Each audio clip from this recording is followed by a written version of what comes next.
আসসালামু আলাইকুম ওয়া রাহমাতুল্লাহ। প্রিয় শ্রোতা বন্ধুরা, বাংলা হরর ডায়েরিজে আজ আবারও আপনাদের পাশে ফিরে এলাম। আশা করি সবাই ভালো আছেন। বাইরে হয়তো আপনার জানালার পাশেও এখন বৃষ্টি পড়ছে, ঠিক আমাদের আজকের ঘটনার মতোই। একবার ভাবুন তো, টানা ৫-৬ দিন ধরে বৃষ্টি হচ্ছে, রাস্তাঘাট পানিতে ডুবে গেছে, আর প্রতিটা বৃষ্টির রাতে আপনার দরজায় কেউ যেন আস্তে আস্তে টোকা দিচ্ছে, অথচ দরজা খুললে কেউ নেই। আপনি কি করবেন? আজকের ঘটনায় ঠিক এমনই এক টানা বৃষ্টির সপ্তাহে যা ঘটেছিল তা শুনলে, বৃষ্টির শব্দ শুনলেই আপনার গা ছমছম করবে। আপনার জীবনেও যদি এমন কোনো ভৌতিক বা রহস্যময় অভিজ্ঞতা ঘটে থাকে, আমাদের সঙ্গে শেয়ার করতে পারেন। আপনি চাইলে আপনার পরিচয় সম্পূর্ণ গোপন রাখা হবে ইনশাল্লাহ। আর হ্যাঁ, আজকের ঘটনাটা বোঝার জন্য অনুরোধ থাকবে ভিডিওটা শেষ পর্যন্ত দেখার। আসসালামু আলাইকুম, আমি ফাহিম। যে ঘটনাটা আজ লিখছি সেটা গত বছরের বর্ষায় ঘটেছিল, যখন আমাদের এলাকায় টানা প্রায় ১ সপ্তাহ বৃষ্টি হয়েছিল। আমরা বাগেরহাটের একটা মফস্বল শহরে থাকি, নদীর কাছাকাছি। প্রতি বছর বর্ষায় এখানে পানি একটু বাড়ে, এটা নতুন কিছু না। কিন্তু সেবারের বৃষ্টিটা ছিল অন্যরকম। একটানা ঝুম বৃষ্টি থামার নাম নেয় না। বাসার সামনের রাস্তা হাঁটু পানিতে ডুবে গেছিল, বিদ্যুৎ যাচ্ছিল বারবার। আমরা ৩ জন থাকি, আমি, আম্মা আর ছোট বোন নীলা। ওর বয়স তখন ১৪। আব্বা ২ বছর আগে মারা গেছেন।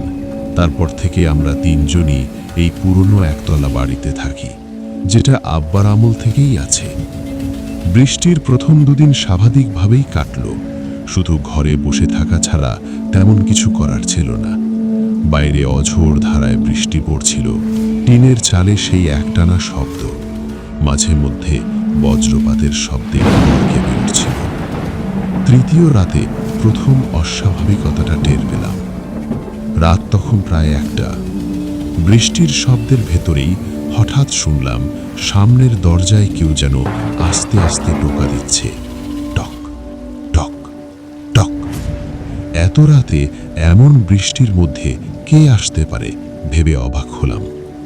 দরজা খুলে দেখি বাইরে কেউ নেই, শুধু বৃষ্টির পানি দরজার সামনে জমে আছে। ভাবলাম হয়তো বাতাসে গাছের ডাল দরজায় লেগেছে। আবার শুয়ে পড়লাম। সকালে আম্মাকে কথাটা বললাম হাসতে হাসতেই। আম্মা হঠাৎ চুপ হয়ে গেলেন। বললেন, তুইও শুনেছিস? আমিও গত রাতে শুনেছিলাম, ভেবেছিলাম তোর কল্পনা হবে। আমরা দুজনেই একটু অবাক হলাম, কিন্তু বিশেষ গুরুত্ব দিলাম না তখনও। চতুর্থ রাতে সেই টোকার শব্দ আবার এলো, এবার আরেকটু জোরে। এবার আমি সাহস করে দরজা খুলে বাইরে টর্চ ফেললাম। বৃষ্টির মধ্যে কিছুই দেখা গেল না প্রথমে, কিন্তু ঠিক তখনই দরজার সামনের ভেজা মাটিতে চোখ পড়ল। একজোড়া ছোট পায়ের ছাপ। দরজা থেকে শুরু হয়ে রাস্তার দিকে গিয়ে বৃষ্টির পানিতে মিলিয়ে গেছে। ছাপগুলো এত ছোট যে বাচ্চার পায়ের মতো লাগছিল। সেদিন থেকে নীলার আচরণে অদ্ভুত পরিবর্তন লক্ষ্য করলাম।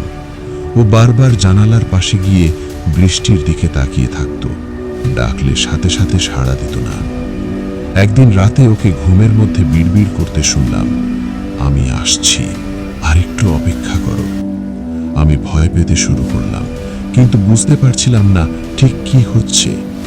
প্রতিবেশী রহিমা খালার কাছে গেলাম, যিনি এই মহল্লায় সবচেয়ে পুরনো বাসিন্দা। তাকে ব্যাপারটা বলতেই তিনি একটু থমকে গেলেন।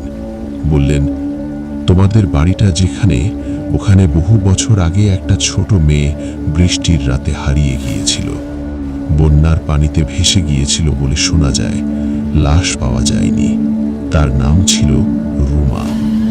এই কথা শুনে বুকের ভেতর একটা চাপা অস্বস্তি অনুভব করলাম। রহিমা খালা আরো বললেন, রুমার মা নাকি প্রতি বছর বর্ষায় এই এলাকায় এসে মেয়ের নাম ধরে ডাকতেন, কিন্তু কয়েক বছর পর তিনিও মারা যান। তারপর থেকে মানুষ বলাবলি করে নাকি ভারী বৃষ্টির রাতে এখনো মাঝে মধ্যে রুমার কান্নার শব্দ শোনা যায়। বাসায় ফিরে আম্মাকে জিজ্ঞেস করলাম এই বাড়ি নিয়ে আব্বা কখনো কিছু বলেছিলেন কিনা। আম্মা প্রথমে এড়িয়ে যাওয়ার চেষ্টা করলেন, পরে বললেন, তোর আব্বা এই জমি কেনার সময় শুনেছিলেন এমন একটা গল্প, কিন্তু দাম কম ছিল বলে তিনি পাত্তা দেননি। বলতেন এসব শুধু গল্প।